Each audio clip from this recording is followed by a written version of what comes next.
Hey, what's up, everyone? So, as you know, I am heavily invested in Tesla stock. It's about my third largest position in my overall portfolio. And as such, it's obviously very important that I stay up to date with the company and their goals and ambitions for the long term and see how they're progressing. Well, if you didn't already know, Elon Musk has previously outlined what he refers to as his secret master plan for Tesla becoming a very successful and dominant company over the long term. Well, in today's video, we're going to do a quick recap on what that plan is, but more importantly, I want to update you guys on how that plan is going here in 2020 and where I think it's headed in the future. So I hope you guys enjoyed the video. Should be a fun one, but let's go ahead and start with a quick recap on what that master plan is, and then we'll just kind of go from there. Okay, so back in 2006, Elon Musk outlined his master plan for Tesla, which he entitled the Secret Tesla Motors Master Plan, just between you and me. And most of the plan can really be summarized with a direct quote from the post in which Elon says, "The strategy of Tesla is to enter at the high end of the market where customers are prepared to pay a premium and then drive down the market as fast as possible to higher unit volume and lower prices with each successive model." In other words, step number one was to build a high performance but very expensive fully electric sports car that would catch attention, prove the concept, and generate some revenues for the company that they can later reinvest. And of course, they did just that with the original Tesla Roadster released back in 2008 that sported the best range for an electric vehicle at that time. Step number two was to use the money generated from selling the Roadster to build a more affordable version. And of course, they did that with not only the Model S sedan, but they also later launched the Model X SUV as well to target a wider audience, both of which were a success in what they aimed to do. And to this day, the Model S and X remain two of the best-selling electric vehicles in America, despite having much higher price tags of close to $100,000 depending on the version. But the success of those vehicles led to the implementation of step number three, which was to use the revenue generated from the S and X to launch an even more affordable, higher volume electric car that would be accessible to a larger portion of the mass market. And of course, they did that with the insanely popular Model 3 that starts at just about $40,000 and to this day remains by far the best selling electric vehicle in the entire world. And finally, step number four was just a supplemental addition to all of the above, which was to provide electric power generation options to help lower emissions and improve the environment. And while they did have a very bumpy ride with energy generation, they eventually launched very attractive solar roofs and panels that consumers can have installed right on top of their homes. But that brings us up to the Tesla Master Plan Part 2, which is an updated version of the original plan. And this one, Elon Musk released back in 2016, so about 10 years after the first plan. And this is where things really start to get interesting because these are really the reasons why I think Tesla stock is trading for such a high price tag, because the plan really sets them up for a lot of growth in the future. And so in that plan, Elon explained how they would continue to improve upon the first. In fact, step number one is hugely important for solar power since it integrates power storage. See, one of the problems with renewable energy like solar and wind is that it's notoriously unreliable. Some days it's sunny, some days it's not, some days it's windy, and some days, of course, it's not. But if you implement storage like Tesla's Powerwall that basically stores all of your solar energy, then you can use it whenever you need it, even at night or during an outage. But it doesn't stop there. Tesla has also expanded into commercial offerings, which is where I think they have a massive opportunity for growth, as some analysts are projecting over a 1000% increase in grid scale storage over the next 6 years. And Tesla is tackling that market by not only offering commercial solar wherever needed, but they also sell their larger power pack and mega pack storage systems for large scale operations across many different energy markets, including commercial, industrial, and utility. And lately, they've been making a ton of progress in this area with record energy storage deployment in 2019, which was more than all previous years combined. So they're definitely on the right track. Now, step number two involves expanding their current EV lineup to target all major auto segments, and they're doing a fantastic job here, and it's arguably the step that is having the biggest impact on the stock price right now. So let's run through the segments really quick and explain how Tesla is going to dominate each one of them. In the high-end sports market, they're developing a brand new version of the Roadster that will sport over 600 miles of range and be capable of doing an insane 0 to 60 speed of less than 2 seconds, easily making it the fastest car in the world. Then for the luxury market, they still have the models S and X that they continue to make improvements on, and both continue to sell very well in their respective markets. But then you get into the cheaper mass market segments, and that's where Tesla really starts to shine. For sedans, you have the smaller and much more affordable Model 3 that continues to be the best selling electric vehicle in the world, and even when it's matched up against regular ICE vehicles, many of which are around half the price or less, like the Corolla or Civic, the Model 3 is still the 8th best selling car in America as of last quarter. And if you account for their price tags, the Model 3 is actually outselling all of them, as Tesla showed last year during their shareholders meeting. Of course, most of these vehicles were already talked about in the previous plan, but what's new is the implementation of the Model Y and the Cybertruck that fully complete the picture. In America, crossover SUVs are by far the best-selling segment at over 40%, with the next closest segment, pickup trucks, at less than half of that, and that's not even including traditional SUVs for another 8 percentage points. And that's where the brand new Model Y comes into play, which is a smaller and much more affordable crossover SUV with a starting price tag of just around $50,000 and an even cheaper $40,000 version launching sometime next year. That's less than half the price of the Model X and around the same price as the Model 3. Needless to say, the Model Y will likely sell like crazy over the next few years.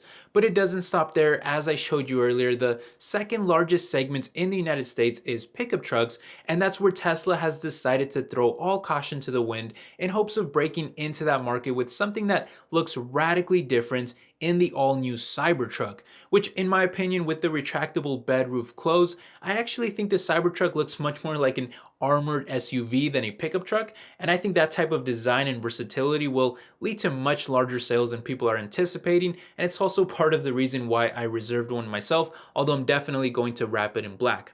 In fact, only a week after unveiling the truck, Tesla had already reached over 250,000 reservations, which was later estimated to have surpassed over 500,000 by February, with Elon Musk later saying that they will probably only be able to sell as many as they can make, indicating huge demand for the truck. And just like the other mass market vehicles, the Cybertruck will start for an insanely low price tag of less than $40,000, which is much lower than what anyone was expecting.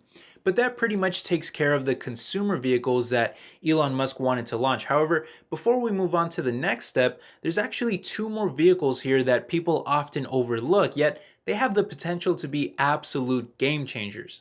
And in that part 2 post, Musk went on to say that in addition to those consumer vehicles, there are two other types of EV that are needed in the market, and those are a heavy-duty truck and a high passenger density urban transport. Now, let's just get the easy one out of the way first. We already know that Tesla has developed a semi-truck that will be competing in an absolutely massive market that was worth over $100 billion in 2018 according to Global Market Insights, while the American Trucking Associations valued gross freight revenues from trucking at nearly $800 billion in just the United States alone. Just to put some of these numbers into context, Tesla only did less than $25 billion in revenue all of last year. Obviously, those market values are taking a lot of different things into account, but if Tesla can get to a place where they're selling tens of thousands of units a year, maybe even 100,000, and you start to add on all the different services like autonomy and charging and maintenance, and maybe they even make a couple of small acquisitions to actually handle some of the logistics themselves and take control of shipping, then you could be looking at a huge opportunity for growth there and possibly tens of billions of dollars in additional revenue every single year. Unfortunately, the truck's release date has been delayed until next year, but there will be some very large companies waiting to welcome them on release, with Albertsons, Walmart, PepsiCo, Anheuser-Busch, UPS, and more all having already pre-ordered the truck. But as for that other part of the statement that mentions some sort of large transportation vehicle, it was initially thought that this would be some sort of bus that is based on the Model X, but over time, Elon Musk has shifted his stance on this in favor of some sort of subterranean transport system that will carry passengers through tunnels.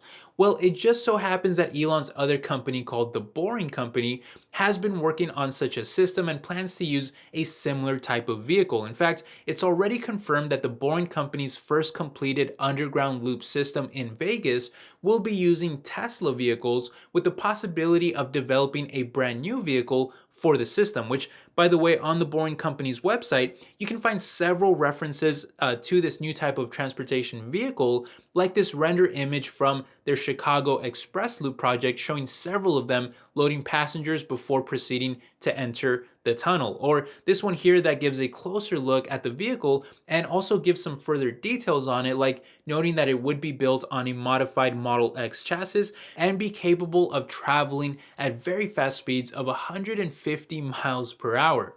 Of course, we're likely still years away from seeing these things really be implemented in a much larger and more meaningful way, but give it some time and I wouldn't be surprised if these initial test projects are able to convince some cities and governments to adopt larger scale systems in the future. And those can obviously be developed by the Boring Company, but also in partnership with Tesla, which would be a huge opportunity for both companies involved. Of course, you may have noticed though that these vehicles don't use drivers, and that's because they're using autonomous technologies, which does bring us to the final two steps of the updated master plan.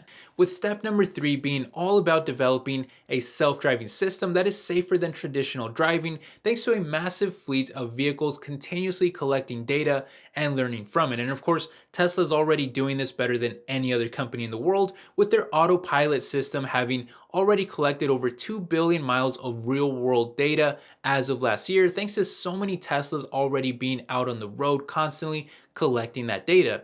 The next closest competitor is Waymo, who only reached 20 million miles back in January.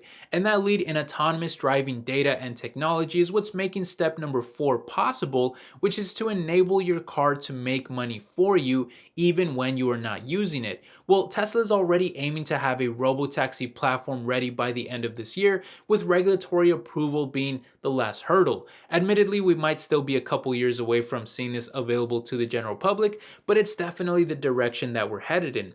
Meanwhile, that market is expected to grow at over 100% annual growth through 2030, according to Markets and Markets Research, and could be worth literally trillions of dollars by that same year, according to UBS analysts. And thanks to all that additional revenue, Tesla will be able to fulfill that very last part of the plan by paying tens of thousands of dollars to Tesla owners who contribute their vehicle to the fleet, thus having your vehicle make money for you. So that's where we've gotten so far. And when you look back at everything that we've talked about in this video, it's really incredible everything that Tesla has accomplished so far, and yet how much room they have to still keep growing in the future. So many goals to accomplish and obstacles to overcome. However, you could of course put a big asterisk on the year 2020 here because of that global health issue, not only destroying companies and even slowing down Tesla by forcing them to shut down, at least temporarily shut down their factories, but of course that's also destroying the global economy, the macro economy, and that's going to result in less sales for Tesla, which will slow down their progress this year. So it's overall just going to be a very difficult, very ugly year for Tesla. But I do still think that once we get over this hump, they will return to their progress and will continue to accomplish the things that they set out to do. Of course, don't be surprised if the media comes out though with their usual talking points. Every time Tesla struggles, they come out and they start screaming about bankruptcy and making all kinds of different predictions. But over the long term, I am optimistic about Tesla. And if you force me to kind of make some predictions about what a master plan part 3 would kind of look like, well, I really think that a plan 3 would be similar to how plan 2 built off of plan 1. So we had plan 1. Plan 2 built off of plan 1, improved the things that were being done in plan 1. I think plan 3 will be a continuation of that progress being made in plan 2, and then developing new strategies for continued growth beyond that. So some obvious things would be like more markets adopting their energy storage solutions, ramping up productions of the Y and the Cybertruck and also the Semi, maybe work on some sort of logistical offerings for the Semi as well, further developing their partnership with the Boring Company and trying to enter new markets for mass transportation underground, maybe international expansions for the robotaxi service, and just other kind of things like that. And of course, you still have the battery day coming up this year, and I think they're going to make a ton of progress there with batteries. I think we're going to be talking longer ranges and longer life cycles for those batteries as well, which is very important, not just for consumers, but also for the robotaxi fleet and for the Tesla Semi as well. And I definitely will cover that battery day on the channel, so make sure you're subscribed for that. And of course, you still have expansions to the Gigafactories. There's going to be a new one out in Germany. They're talking about starting production there next year, which would be crazy fast. There's also talks going around about a new factory for building the Cybertruck.